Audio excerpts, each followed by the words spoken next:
As you can see, we've got 4 formidable women representing 4 areas of expertise, or so we've been told. The topic is from plastic bags to plastic money. Given the decline of the rupee, I don't think it is also ever going to be recyclable ever. The rupee, that is. I'm not going to waste any time introducing them. Do all of you know who they are? Well, my suggestion is then read. It's part of the agenda. Start reading for a change. Most of you guys have come on company money, jumped into Bombay, stay at the Renaissance, attend these sessions, in between, go and have vada pav and all that crap. Start reading papers that are given to you guys. See, I'm 50, I'm senile now, so I can say these things to you with a view of inspiring you guys to read. I don't think you'll read very much else, other than horoscopes. Okay, very quickly. Muge is with Citibank, head of the cards business. Not to be confused with Archie's, but credit cards. Asha is the area director, a very large area, Asia Pacific for Tupperware.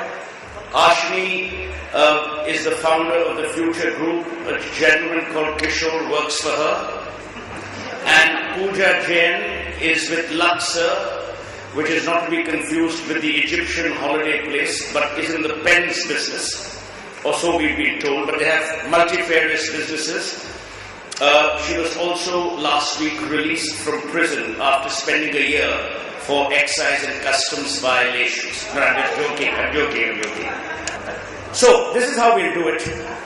I'll ask each one of them to make introductory comments, post which there will be hopefully a sensible, reasoned, intelligent discussion, post which we will ask you people to ask questions, which is obviously going to be the most interesting, though not necessarily the most intellectual part of the afternoon.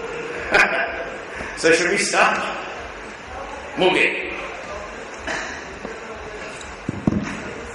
Thank you. Thanks for the introduction. So I think as the topic it is, it's interesting to note that this country over the last 10 years has been going through an amazing transformation at many levels. And the plastic bags to plastic money is definitely one of them.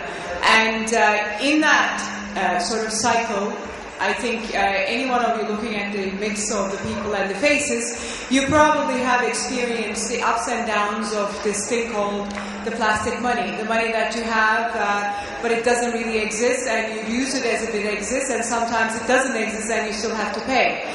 And it is, at the end of the day, that sort of ability to consume that has been given to you through this form that is primarily changing the way people reach into the consumer world and to what the West has been calling it as the new life or enhancing the standard.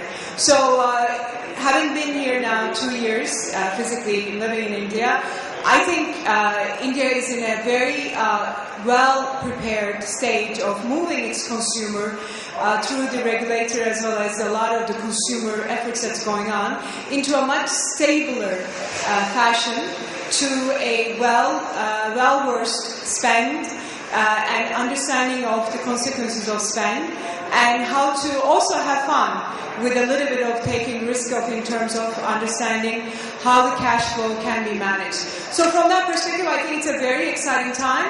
It's also the fact that India has been listed now as world's, it's number 12 this year, but in 2025 it looks like it's going to move up to number 5 in the world consumer market. So there's a lot of potential, absolutely, for especially for the FMCG world and everything that impacts it.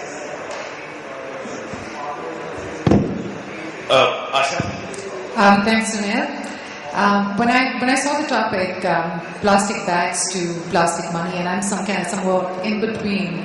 I literally, over the last 16 years, being with Tupperware, saw the move from plastic bags or Horlicks bottles to actually plastic boxes, and a big shift from what I would say as just denial that you see an economy having had to what you call a conspicuous consumption and demonstrated very, very visibly. It kind of takes you back to what happened in the US after the Great Depression and after the wars, and how the economy revived. And for me, what we're witnessing right now in India is actually quite that transformation from a consumer level.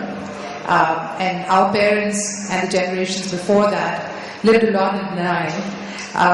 If you really looked at the savings rate at that point in time and looked at the current rate of savings, the conspicuous consumption, the expenditure, the fact that you can actually spend now and worry later is even more pronounced. Over 60% of the population in India is actually under the age of 36, and that trend is true because the bulge, if you look at the population becoming younger, and the values that they're kind of growing up with is going to significantly impact the way that this consumption is going to evolve. So in my view, I see that as an important indicator or trend to watch. With the proliferation of brands, and we're all of us across all of this stuff, you see that the Indian consumer is just not spending, but is also a very savvy consumer today. There is a lot of discretionary spending that's happening, but also spending on necessities, spending on brands, spending on high quality is making a significant difference. And in our industry, where we sell actually premium to the masses, which is a paradox in itself. So 16 years ago, when I was part of the startup team setting up this company in India, I couldn't have thought that we'd be sort of skimming the market and penetrating down to the Bs and sometimes even to the Cs with what you call the ubiquitous Tupperware lunchbox. But here, that's the story of India. That's an emerging story, and over the decade, we've been actually seeing that shift. And what a pleasant shift that has been. So it's clearly a fantastic opportunity today for marketers when you look at what the consumer wants and what are the sort of trade-offs the consumer is willing to make in order to get to what he or she wants to get to.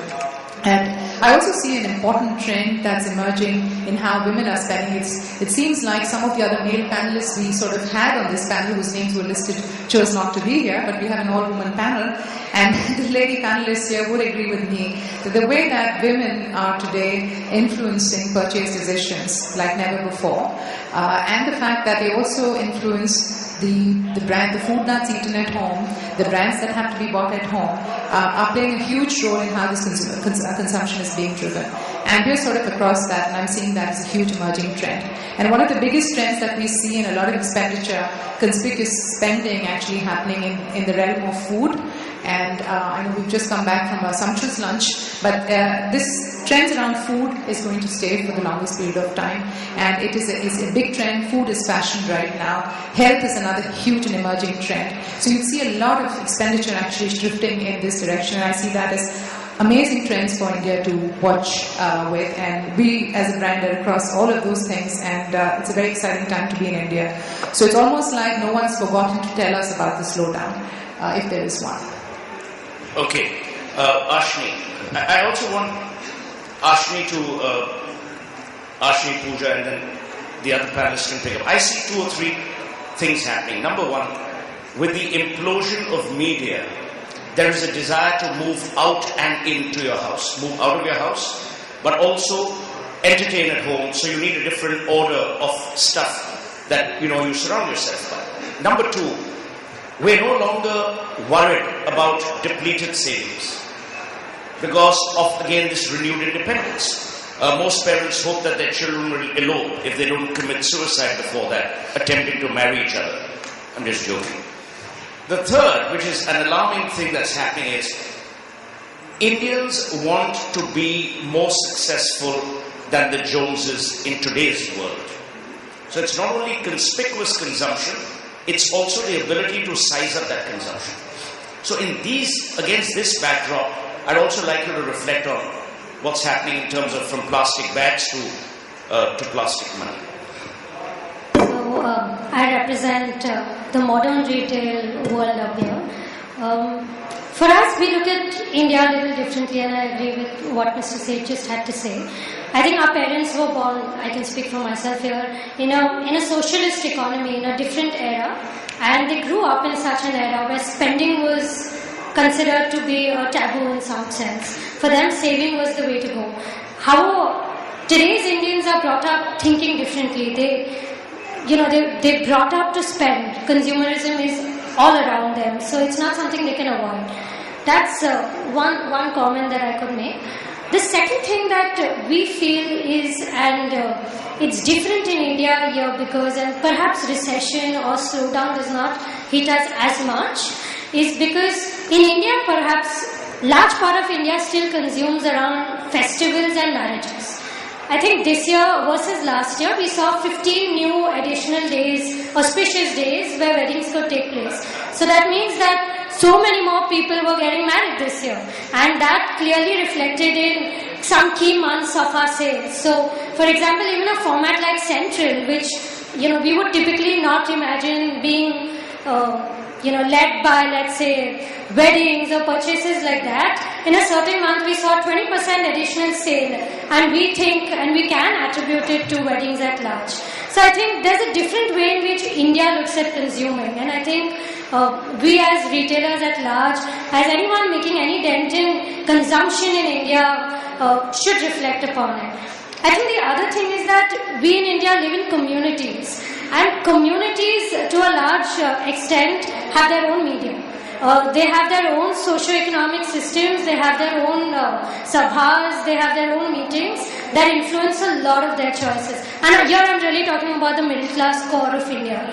I think those people feel the pressures differently, and there are different kind of pressures that weigh upon them. These pressures have been existing for some time now. How to get someone married? How does this person get a better job? How does the trader's son, what does he want to do? Does he want to get a better job? Does he want to go work in an Infosys or a formal sector job, or will he come and join the father's business? I think these are the questions that large part of India is also engaging with, which has some influence to how people earn and how people spend. And the last point that I want to make is that regarding the plastic money per se, I still believe that a large part of India actually may not have plastic money accessible to them. We look at this in a very different way. We look at this as professional groups. So if you look at the self-employed community versus the white-collar community, the self-employed community will, for some reason, there will be resistance to plastic money. They will believe in spending what they have in their hand more. Versus the white-collar workers, of course, who get a salary every month, they get a paycheck, they know how much they can spend, they know how much EMIs they can draw, etc. So I think there are multiple Indias here that we're talking about, and somewhere we need to recognize that. Okay, before I ask Pooja, Gurpreet, can you tell the people in the next room to keep quiet, because we are having a far more intelligent discussion here than they can ever hope to have, and their voices are being heard here. I mean, they've only got Shivna Tukral and those sort of, television artists. These are senior people here. They're being interrupted. May I now ask Pooja Jain of Laksa? No, she didn't go to prison. She's a law-abiding citizen. May I ask her to give us her opening comments? One point that Ashri very rightly made is, and it's a serious point, about we adding a lot of stuff around festivals and weddings. I want to give the India Retail Forum a free marketing idea which can't go wrong. You must, I say it with seriousness, you have a Father's Day, a Mother's Day. Why the hell don't you have a Mother-in-law's Day? It is the purest form of inherent blackmail. Son-in-law, I'm saying mother-in-law. At least it'll prevent gas cylinder sales from, going up. In a matter of speaking. There's no mother-in-law Day. No, I mean, you date her son, that's a gift enough. I think Tupperware and Future Group can definitely look at it, starting that off. I think we've had some interesting thoughts on our panel already, and Suhail sort of kicked off the thought of how media has actually impacted India's consumer in a very intelligent manner, despite the so-called downturn, because I think representing the industry, which is stationery and writing products in India, and having pioneered that for the last 50 years, we obviously scaled through right from the children to the office products, going into premium and then very high end. our view has always been that India's consumption is basically very mass-stage, a highly aspiring group of Indian consumers who are always looking at better quality, but definitely more value for money.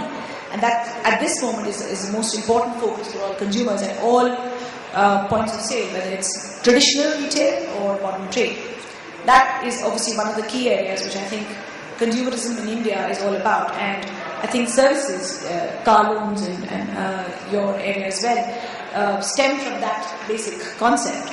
And we, despite of this whole downturn and rupee decline and all of that, I think it's not as down as it seems to be, as much as it is probably cautious spending and judicious spending in areas where they can save, and conspicuous consumption in areas where they still want to acquire. So aspiration and desirability are very key factors of the growing Indian population.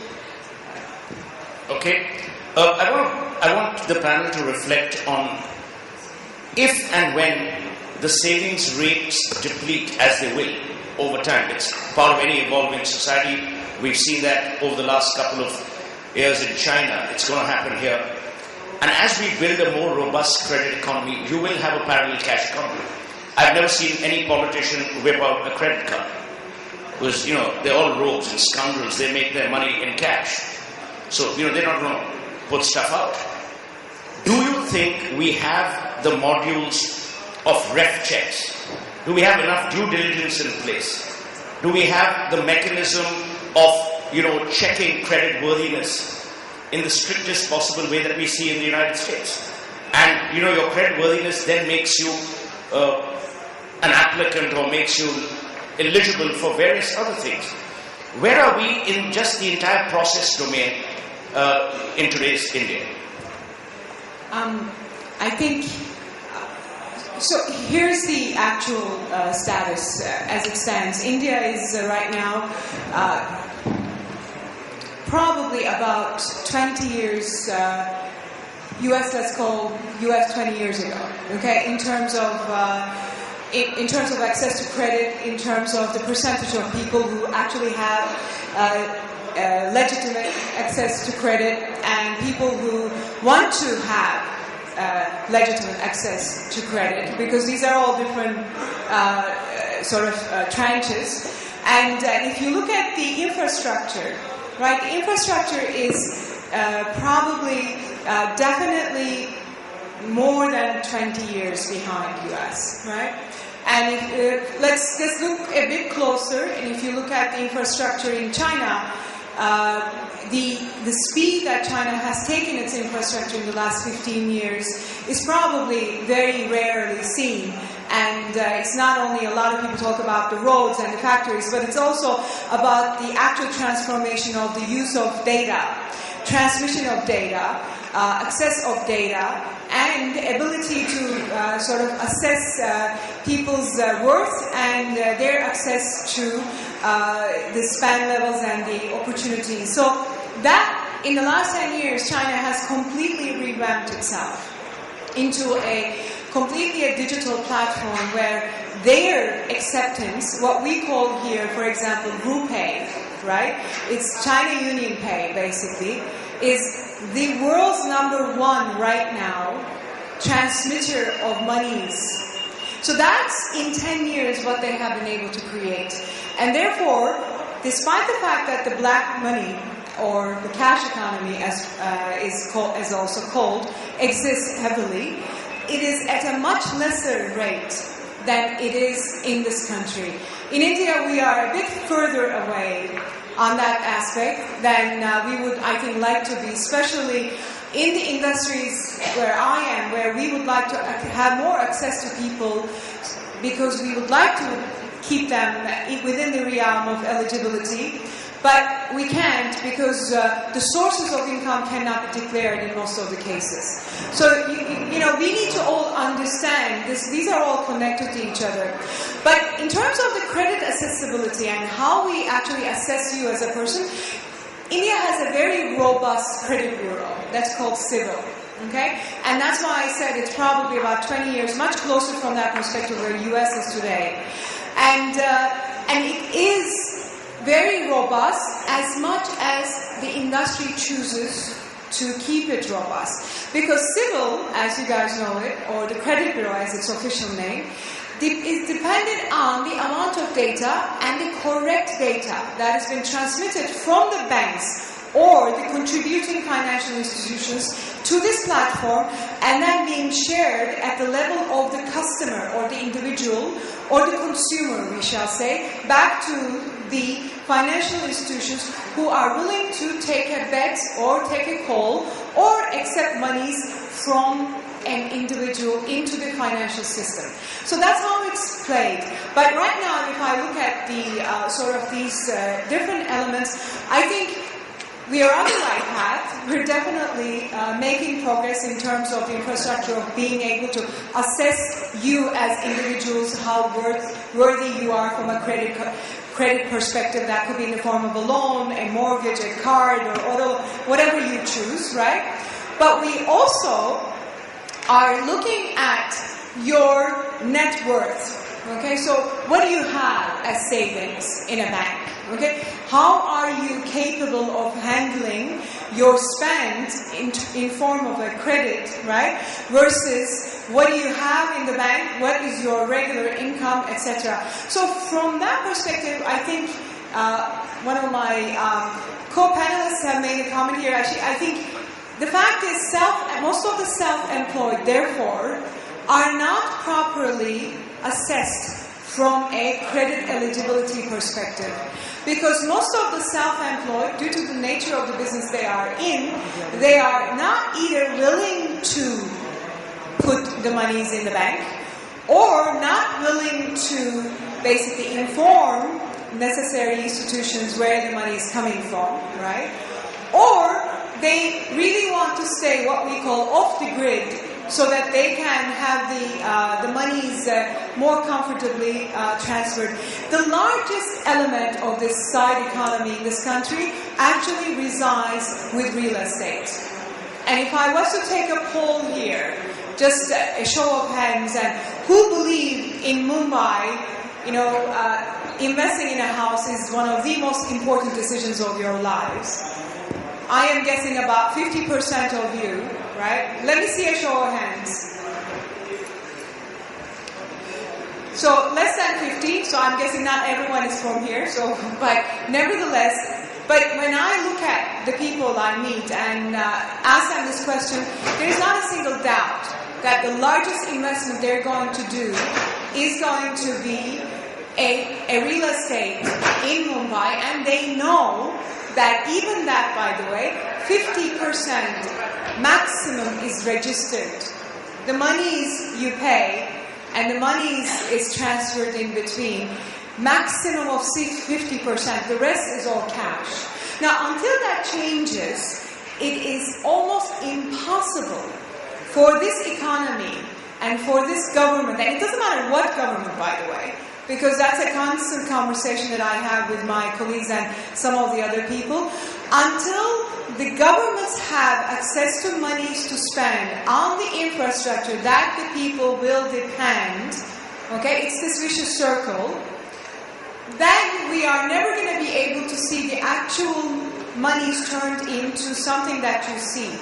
Because people say, oh, well, I'm not getting my money's worth, I'm not going to pay taxes. No. If you don't pay taxes, then who's going to make the investment? The government is going to make the investment. Oh, but inflation, there's a current account deficit. But are things going down south? What are we going to do about it? Well, where is the money going to come from? Money is either going to come from people enabling themselves to partake in this economy that is being registered, or the government is going to create avenues such as foreign money, what we call hot money, or foreign investments, which is very valid, to create further, or more salaried jobs so that people can actually be registered. So it's in three formations, so it's a long way ahead. Asha, one thing which we're also noticing is that there is a lot of age elasticity in today's India. There was a time when the young wouldn't spend that much and the old would stop spending after a certain age. We are seeing a lot of age elasticity going on. What kind of impact do you think it has on this entire plastic bags to plastic money culture? Typically, just the way economists or just any marketer would look at it, when you're young and you've got your first job, that's really the time when you have the highest disposable income. You have no dependence. You can actually go and spend a lot on yourself. So just imagine this curve where you have age on the one axis and you actually have disposable income on the other axis. So I just kind of go back to that time when I was young, not married. I could actually spend on anything I wanted to. I still can. But assume that now being married, then that's a good state. With no kids, what does that mean? Again, you have multiple income, the fact that you have a higher income, and you just have good things to spend on. When the kids come by, that's really the period from your 30s to the 50s till you become an empty nester. That's when you see the biggest sag in spending. And most families actually go through that sag. And then finally, when the kids leave and you become an empty nester, that's really when you start having the income really come back. Because then you're saying, well, all my savings are back, it's all mine. Typically in the world economy, this is pretty much how it operates. In India, kids can stay with you for the longest period of time. It's good news that the kids will contribute to the household income. But typically in the world economy, this is how it operates. So you'd see, the older you get, you'd see the rich people going out on, the rich old, who's on cruises right now. The retired are on cruises. So they have the highest discretionary income at that point in time. Flip this to the Indian scenario. When you look at the Indian scenario, it's pretty interesting actually that the families, we tend to support each other. So in a way of speaking, when the young kids, they have the ability to spend, they are spending and they're spending conspicuously. And so if that's your question, really how are the young spending? Yes, that has gone up. Spending on brands, there's a lot of peer choices that they have to make, so spend on similar stuff. The fact that the time that the strain on spending actually gets diverted to children, and you'd see a lot of younger families spending now conspicuously and much so in terms of kids' products and things like that. The new age spending is happening when they are sort of married, having kids. And then when the kids are actually then gone from home, you're still supporting them one way or the other till they can actually get on their feet. So the curve is actually different in India. So I don't know if that answers your question, but that's pretty much how I would look at it. I also believe that you can comment on that, the panel. In the good old days, a man would date one woman at a time and then get married to her. Today, the pressures of competition, you're dating 17 women at the same time. So, you're multiplying that cost. In the good old days, a man kept one mistress. Karunanidhi has about 7. So, if Raja makes money off 2G, why blame Raja? I mean, he's doing it to support Karunanidhi's romantic endeavors. But I want to bring back the serious point here, which is that there is a lot more what I would call external, I want to project myself to the world activity happening. People are, and the Facebooks of the world. I mean, I was in a seminar in Boston 3 weeks ago, and Mark Zuckerberg was also speaking, and there was an analysis done on Facebook. And a lot of the guys post photographs actually tell people that, look, while I've gone to the Arctic, you haven't even reached Mahim Creek. So, there's a lot of stuff going on there. What do you think how's that playing out in this entire consumerism domain? I'll just make a comment on Facebook first. I think what Facebook has done is it's given the power of everyone to be in the news. And everyone is doing their best to portray themselves in the best way possible. So that's a little on Facebook. But I think you're right. We see this in categories like beauty in a large and dominant way. So earlier the emphasis was on hygiene. And we only spent on hygiene-related beauty applications really. And then it moved on to grooming. So we've done that as well. We just know how to be more presentable than before. But now I think the emphasis is on aesthetics and adornment. And I think that's the move that a large part of India is seeing. New kind of products, categories, habits, behaviors are influencing us. And peer pressure actually is across all categories, across all age groups, demographics, right from kids and teens to people in their first jobs, to mothers, household ladies doing their businesses or self-employed, employed, professionals everywhere. So that's obviously impacting the whole consumerism as well, both from desirability of brands and quality of products. Okay, we could go on and on, but we want to hear some really intelligent questions from such an illuminating audience, which has been kept in the dark with someone's fantasies of turning this into a nightclub. But we'll kill him later. So may I open the session to a Q&A? My advice to you would be ask intelligent questions and don't make speeches. For that you can join either the BJP or the Congress. Today, by the way, is Manmohan Singh's birthday, I've been told. So you can keep your phones on silent permanently. So shoot. Of course, please. I know. Disregard the intelligent one. It's not applicable to most. To you, I'm just joking. I have a stupid sense of humor, forgive me. Okay, please feel free to ask anyone any question except on their grooming habits.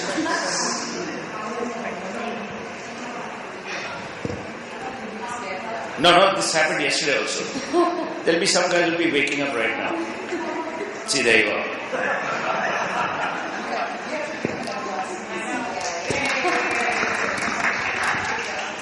I'm Varun Khurana. I wanted to ask this question to Ms. Pooja.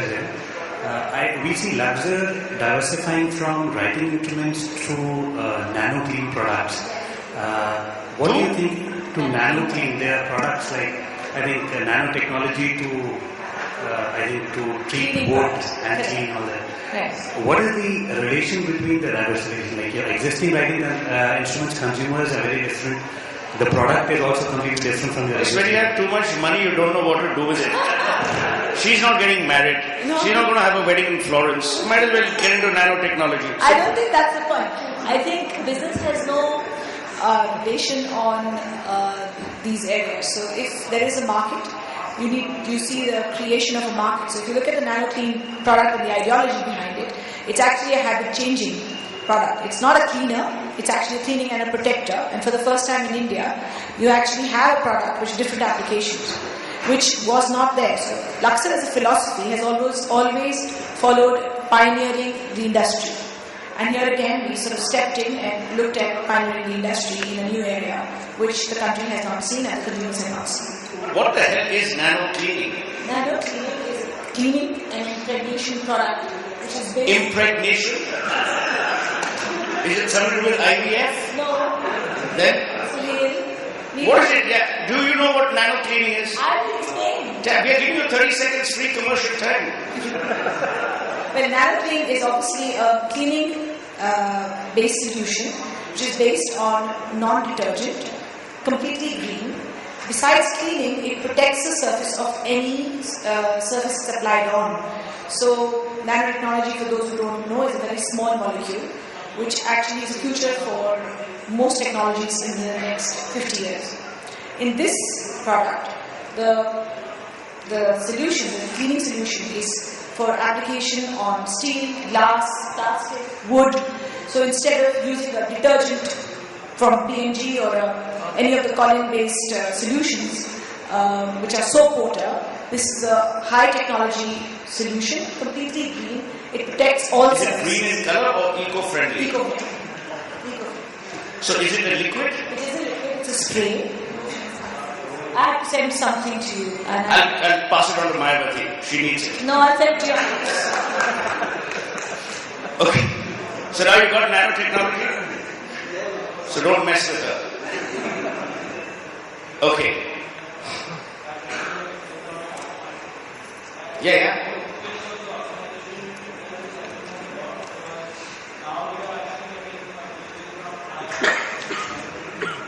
This is from USA. We have seen plastic money for B2C, more use. But is there anything which is planned for B2B? Because in India, too much of cash transactions happens at the trading level, at SME level. And there is a huge risk involved in that cash transactions. And as of now, there is no solution available which does help business. Even NEFT is very difficult to explain to an SME, and credit card could be a good by-handle device and other things, but it's expensive. The rate of interest or the rate charges doesn't afford the SMEs to go into that mode. So is there anything planned for that? And I just want to layer one more question to that. How successful have co-branded cars in India been? You know, Jet Airways, Jet Airways, Citibank, and you know, how successful are those co-branded enterprises?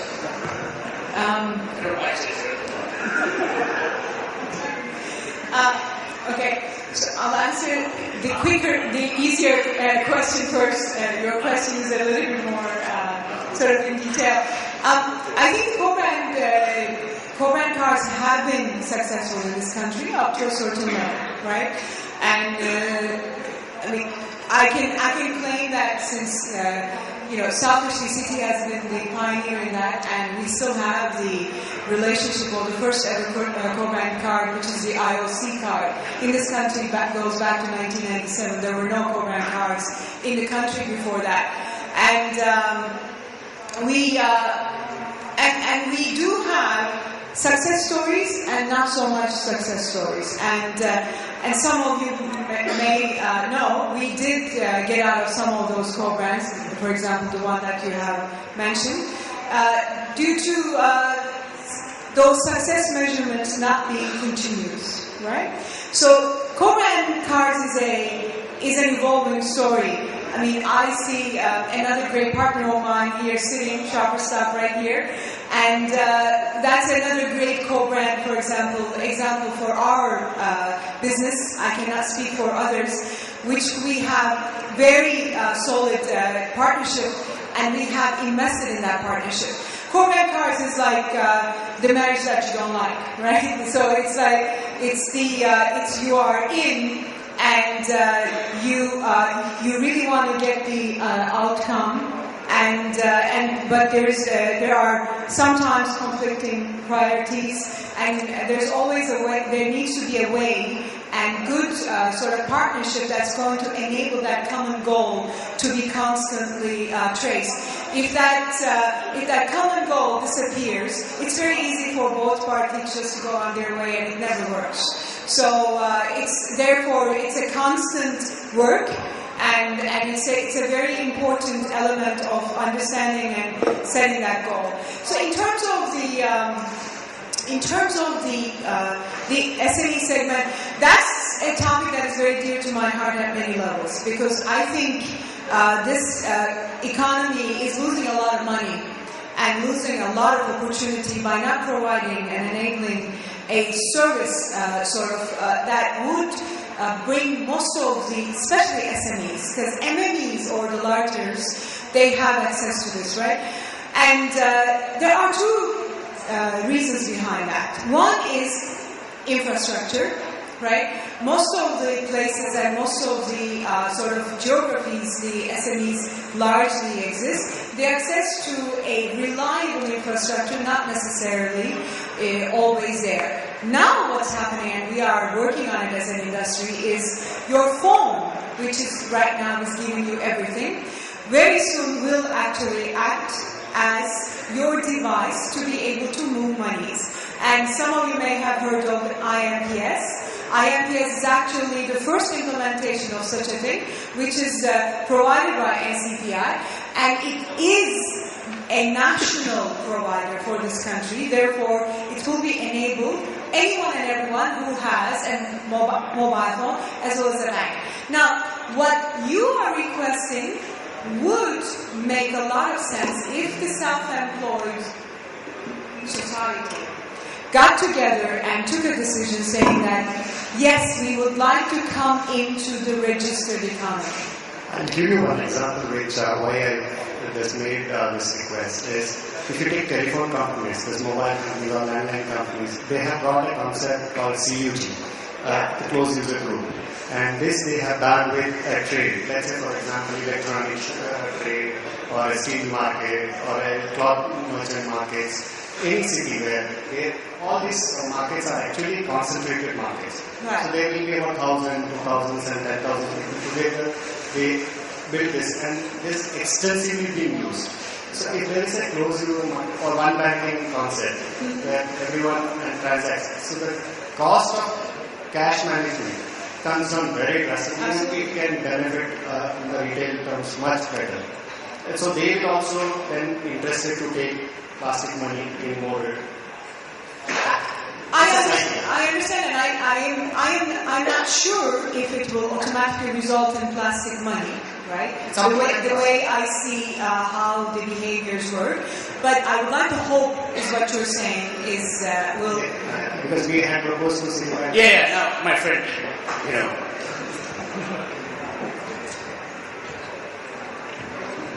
This is for Ashni.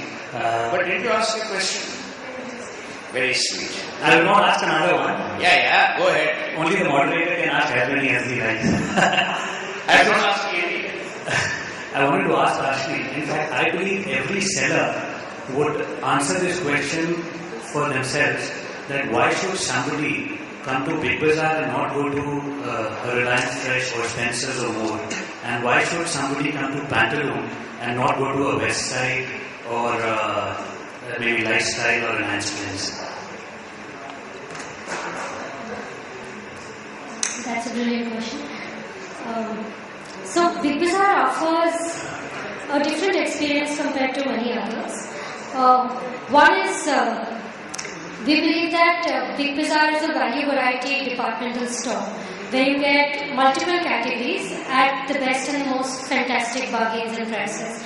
I think Big Bazaar is created on the principle of greed and fear, which means buy more, you'll get better discounts, and buy today, it will not be available tomorrow. This is the fundamentals on which Big Bazaar has created its business model. That's one reason. The second reason that I think Big Bazaar is very distinct compared to the others is because it works very well in the ecosystem around which it operates. So Big Bazaar is known to localize what they sell, where they sell. So for example, many of you may not know this, but in Bangalore we may sell 33 varieties of rice. And we will do grinding as well for customers. And similarly, there are many other such services that we offer.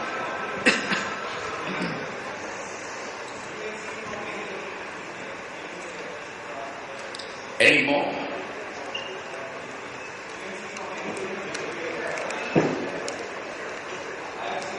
What a nice audience here. You guys should be on television every evening. There'll be no debate.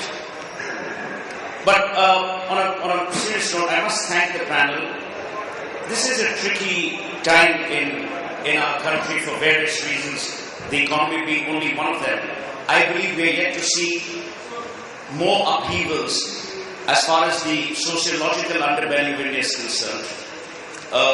The outrage that was expressed during the Aam Aadmi movement and during the horrific incident on December 16 in Delhi, followed by another horrific incident here in Mumbai. I think what you're also going to see, and I believe you guys with that thought, with the passage of time, peer pressure works differently. In many markets, there's enormous peer pressure to buy organic. In many markets, there is peer pressure to buy from responsible trading companies. There's been pressure on categories across the world for its coca gathering, mechanism using child labor. We saw what happened in London, where certain stores were targeted by activists, and rightly so, for the appalling conditions of labor in Bangladesh. So there will also be, to my mind, a sense of responsibility which will impact the brand of consumerism. A lot of people will not want to be associated with brands that they believe are not responsible and ethical. You will also see less consumption in certain areas. Today it's the children, and I know because I did this pro bono for the Delhi government, we wanted to ban the use of plastic bags. And the only way, I told the Chief Minister, was you've got to inflict it through schools. When we did that, we were successful. We did that with fireworks. We got rid of fireworks to a large extent, except the ugly ones that happen in India's parliament. And, I believe that a lot of the child education and the peer pressure at that level is also going to impact consumerism. But thank you, all of you, for your excellent comments, and thank you for being such a